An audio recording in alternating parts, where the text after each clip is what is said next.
18 वर्षीय तरुणी साक्षी हिचे 2 दिवसापूर्वी लग्न झालेले होते. 2 दिवसाचा आनंद घेऊन ती माहेरी आली होती. संध्याकाळी सर्वजण जेवण करून झोपी गेले. पहाटे साक्षीच्या भावाला जाग आली. तेव्हा त्याला साक्षी घरात दिसली नाही. तिचा शोध घेतला असता तिचा कुठेही तपास लागला नाही. तिचा भाऊ तिला घरापासून जवळच असलेल्या पडक्या अंगणवाडीत शोधण्यासाठी गेला व त्या अंगणवाडीतून त्याचा मोठमोठ्याने रडण्याचा आवाज येऊ लागला. सर्वजण अंगणवाडीच्या दिशेने धावू लागले. दृश्य पाहून सगळ्यांच्या पायाखालची जमीनच सरकली. 2 दिवसांपूर्वी लग्न झालेल्या साक्षीच्या बाबतीत नेमकं काय घडलं होतं हे जाणून घेण्यासाठी व्हिडिओ संपूर्ण पहा. जळगाव जिल्ह्यातील पाचोरा तालुका, त्या तालुक्यात वरखेडी नावाचे गाव. त्या गावात 19 वयाचा तरुण जितेंद्र राजू राठोड व साक्षी सोमनाथ भोई 18 वर्ष असलेली तरुणी हे दोघे राहत होते. जितेंद्र आणि साक्षी हे दोघेही एकाच गावात राहत होते आणि दोघांचे घर देखील शेजारीच होते. जितेंद्रच्या घरापासून 500 मीटर दूर अंतरावर साक्षी राहत होती. जितेंद्र हा वयात आला असल्याने त्याची नजर साक्षीकडे जात होती. त्याला साक्षी आवडू लागली होती. वयाचा अंदाज घेतला तर तो आत्ताच प्रेमाच्या बहारात आला होता. त्यामुळे कोणीतरी सोबत जीव लावणारे पाहिजे होते. साक्षी ही देखील आता वयातच आली होती, पण ज्या पद्धतीने जितेंद्र विचार करत होता तसे विचार साक्षीच्या मनात नव्हते.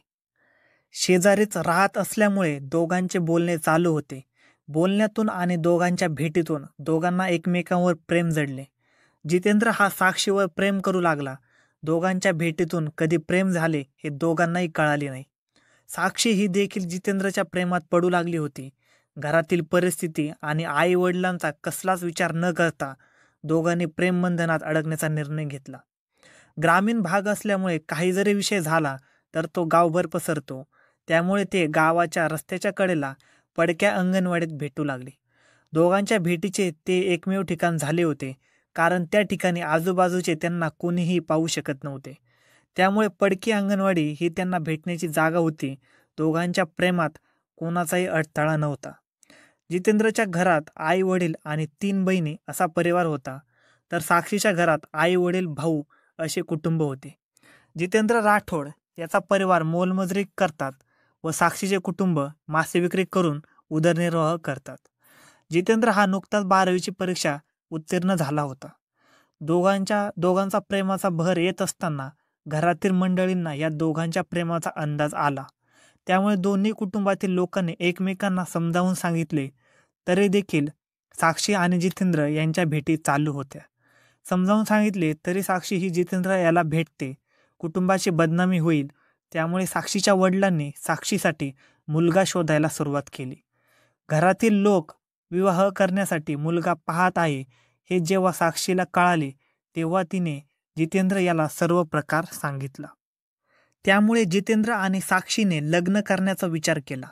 त्यांच्या लग्नासाठी साक्षीच्या घरच्या लोकांचा विरोध होता. त्यामुळे साक्षीच्या घरच्याने ताबडतोब मुलगा पाहिला. मुलगा जरी पाहिला असला तरी साक्षीच्या मनात लग्नासाठी विरोध होता. साक्षीचा जितेंद्र याच्यावर जीव होता, त्यामुळे लग्न करायचे तर जितेंद्र याच्या बरोबरच असे साक्षी बोलत होती. साक्षीच्या घरच्यांनी मात्र मुलगा पाहणे चालू ठेवले होते. काही महिन्यानंतर त्यांच्या समाजातील साखरे गावातील एका मुलाचे चांगले स्थळ साक्षीच्या घरच्यांना भेटले. आत्ता लग्न केले नाही तर ती जितेंद्र याच्याबरोबर पळून जाईल असे घरच्यांना वाटत होते. त्यामुळे जे स्थळ आले आहे त्याला होकार त्यांनी कळवला. आता काही दिवसातच साक्षीचे लग्न होणार होते.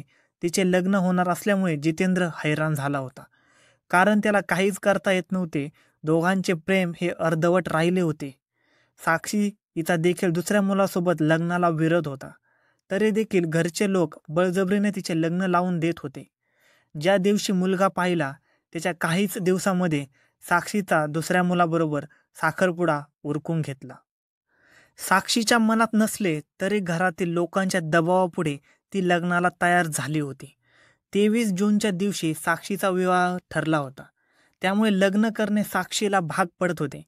आई वडिलांनी लग्नाची मोठी तयारी केली. घरातून साक्षी लग्न करून जाणार होती.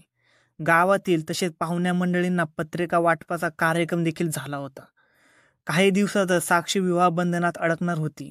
काहीतरी मार्ग काढता येईल का याचा विचार जितेंद्र करत होता. एवढ्या दिवसाचे प्रेम दुसऱ्याच्या हातात जाणार होते. जर आपण काही केले तर आपल्या घरात देखील बहिणी आहेत, त्यांच्यावर परिणाम होईल. त्यामुळे जितेंद्र शांत होता. तो नुसता सर्व काही पाहत होता. अखेर साक्षीच्या लग्नाचा दिवस उजाडला होता. 23 जूनचा तो दिवस. साक्षीचे लग्न अतिशय थाटामाटात पार पडत होते. मनात जरी नसले तरी साक्षीच्या चेहऱ्यावर हसू येत होते. साक्षी मंडपात नवऱ्याबरोबर फेरे घेत होती. जितेंद्र हे सर्व काही पाहत होता. साक्षीने जड मनाने विवाहबंधन बांधले. जितेंद्रबरोबर प्रेम केले, पण लग्न करता आले नाही. याचे दुःख साक्षीच्या मनात होते. लग्नाचा दिवस संपला होता. जे मनात नव्हते ते साक्षीने स्वीकारले होते. पण जितेंद्र भेटला नाही याची तिला हुरहुर वाटत होती. लग्नाचा पहिला दिवस साक्षीने आनंदात काढला. दुसरा दिवस उजाडला होता. त्या दिवशी साक्षी माहेरी येण्यासाठी घाई करत होती. माहेरी येऊन कधी एकदाचे जितेंद्र याला भेटते असे तिला वाटत होते.